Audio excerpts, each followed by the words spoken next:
What's up guys, it's Ollie here from Addict Shooting and Tactical. Thanks for joining us. Today we're going to be talking about different stabilizers, what they do and how they work. Right guys, the first one that we're going to be talking about today is the basic setup you'd get on a hunting rig. And what you see here is something that you'd get on a basic hunting bow. Now on hunting bows you want a stabilizer that's not going to be too long. You get them in various lengths. You get them in 6 inches, 8 inches, 10 inches and 12 inches. Anything longer than that is going to start limiting your movements in the bush when you walk and stalk, when you're shooting from a hide and so on. Now fortunately a lot of stabilizers nowadays come with adaptable weights, so you can add the weight to the stabilizer, you can take weight off to make it the bow heavier and to make the bow react differently when you shoot. Now why do we have our stabilizer on our hunting bow? Two main reasons is first is to create a bit of balance on the bow. You want the bow to be a little more balanced. Also to create a little more weight. The heavier the bow is, the less twitchiness you're going to get on your bow. It slows down the movement of aim, and also to help prevent the bow from riding back in your hand when you take the shot. Because your hand is under halfway, you tend to ride the bow back. So when you draw the bow back, the bow tends to ride back without the stabilizer.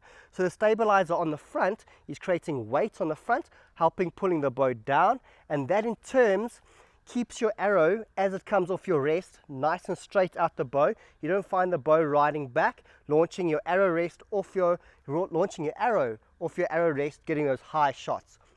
So stabilizers help just balance the bow and help slow down the movements of aim, and it just keeps everything nice and still and steady on that shot. You will find that some hunting rigs will also have a little stabilizer coming out the side.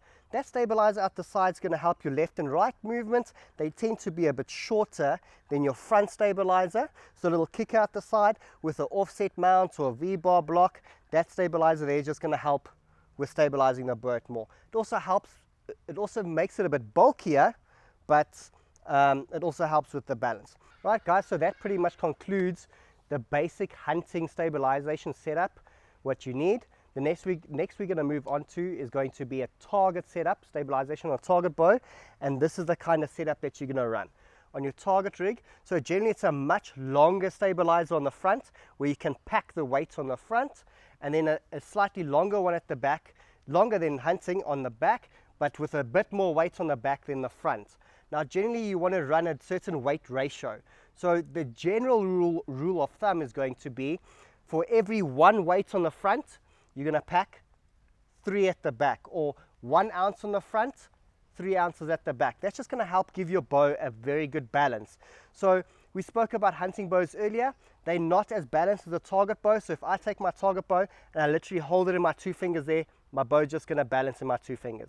So on the shot, the bow is not going to move very much. It's going to stay there in its position, and it's going to keep the arrow coming out the bow nice and clean, not having it affected by anything on the bow, any movement. It's just going to help give it a more accurate, forgiving shot. You get various lengths on the stabilizers and target as well. You get anything from 26, 28, 30, 31, 33, so you can really get different lengths. I generally tell the guys to go with a length very close to their draw length. So if you're shooting a slightly shorter draw length, go with a slightly shorter stabilizer, so that you don't overcompensate with the length on the stabilizer, having too much weight on the front of your bow for a shorter draw length. And then for longer draw lengths, obviously the other way around. Target rigs, you can have 1 stabilizer, you can have 2 stabilizers, and with that you can change the angle of the ones at the back. You can change the height, you can change the pitch as they go in and out. I've got a small little weight on the side. I didn't want a whole stabilizer on the side because that just helped get my left and right balance right, where I just had a longer one with a bit more weight on the back, giving me that perfect left and right balance with the front. So guys, that pretty much sums up why we have the stabilizers and how they're used. Later on in another video, what we'll do is we'll break it down. We will show you how to set it up and how to get the balance exactly right on either a hunting rig or a competition rig. But thanks again guys, thanks for tuning in. Hope you hit that like button, subscribe to our channel, and hope to see you again on our next video. Thanks.